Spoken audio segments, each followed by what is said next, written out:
Glirick Glandele. Moonlight poured through the branches of the trees, illuminating the forest with a blue glow. Somewhere in the distance, an owl screeched, its echo reaching far throughout the woods. The night was windless and quiet, but even then, Dethar's passing disturbed little. Swift and silent, the dark agent raced through the forest, hood thrown back and sharp eyes watchful. He was drawing nearer to his destination. It wouldn't be long now. Leaping over a fallen tree, flying over a stream, Dethar sped over the brush-covered terrain, discerning his way easily in the dark. Rushing down a hill, he spied a ravine at the bottom, narrow but deep. Frowning, he moved faster. Dirt and fallen leaves rustling as his cloak flew over them, and then he jumped, landing safely on the other side and continuing his mad gallop. Bounding over a pack of brush, Dethar went on, going farther and deeper into the forest. The farther he was, the closer the trees grew together. Never caring that he sometimes went through sideways, Dethar made his way past the trees, scarcely even tired, full of such energy not normally possessed of a human. Dethar wasn't exactly human anyway. In time, he would take on his true self. The forest of Chimera was large but harmless. He left the basin far behind, but he would return soon. Breaking into a large clearing, the dark agent came to a sudden halt as the ground beneath him changed from soil to stone. Before him was a ruined fortress, long abandoned, built in the days of forgotten glory. Great towers rose above him, reaching high into the air upon their decaying foundations. Walls surrounded the courtyard in which he stood, crumbling walls but majestic, and stone steps led to higher levels. Statues, sculpted long ago, stood displayed in the courtyard. Directly in front of him was a flight of stairs, and at the top was a stone arch. The magic in the doorway shimmered. How this place had remained undiscovered by the world was no mystery. The people of Meltar had grown lazy and simple. Corruption had weakened the honor they once possessed, fulfilling the prophecies uttered by men long ago. As Dethar stood there, surrounded by such history, a strange feeling enveloped him, and he drew in his breath, smelling the years long past. If only he could remember it all. Feeling stronger, Dethar approached the arch, lifting up his hands and in a clear voice crying, Glirick Glandele on Flermitandai, ten Grugenazi. I should be able to speak my own language. We shall begin again. Feeling stronger, Dethar approached the arch, lifting his head and in a clear voice crying, Glirick Glandele on Flermitandai, ten Grugenami, Ayaherami. As Dethar spoke, a black swirl formed in the center of the arch, turning clockwise as it grew larger. Flames mingled with the darkness, and the blackness grew until it filled the doorway. The flames shot forth and raised, piercing the night sky, accompanied by a powerful gust of wind that threatened to knock Dethar off his feet.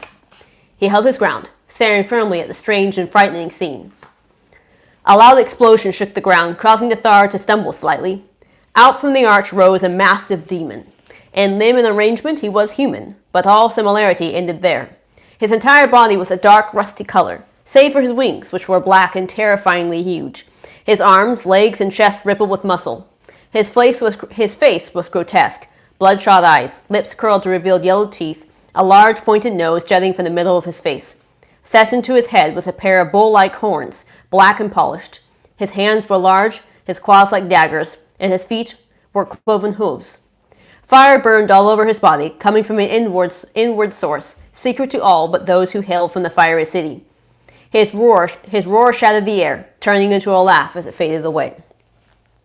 Dethar, the demon said. His voice was low and powerful, his eyes fixed upon the man bowing before him. Dethar, at last you have called me. Stand and report. Dethar rose and sheathed his sword. Master, I arrived in the village called Chestel some days ago. I have news that will please you. The flames on the demon flared. Tell me all that has happened. What is this news that you speak of, O mighty one of fire? Dethar bowed his head respectfully, but then straightened and told the demon everything. When they fell silent, the demon chuckled. You have done well.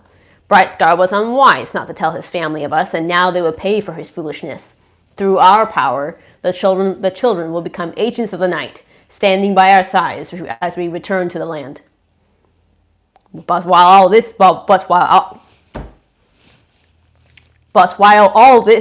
is But while this is all well and good, Dethar said in a slightly changed tone of impatience, what of Neva? I've been searching the world to find her, but there is nothing. One clue leads to another, and while I follow them, the years continue to pass. Do you still sense nothing? Can the Liaquel spell truly keep her down for so long? She cannot remain hidden forever, the demon said calmly. We must be patient. Time will bring her to us soon enough. That memory will pull her to Fire City, for no spell is strong enough to bind one forever, not when its wielder is gone. You must keep searching. You will find your sister. Dethar nodded, but his next words were cold. Toying with peasants and children is hardly a substitute for glory. Glory will come, Glirick Glandele said. Now, you will return to this village and complete the revenge against Brightscar. Bring them to Fire City, and once they have been transformed, they will join you in your search for Neva. Dethar bowed. All shall be done, my lord. Roaring, the demon shrank back into the arch, accompanied by sounds like falling rocks and thunder. Tongues of fire rolled in after him, and then he was gone, and only the thinning smoke showed proof of his appearance. That's actually the end of the chapter, a very short one this week. But thanks for watching, and subscribe and follow for the rest of the story.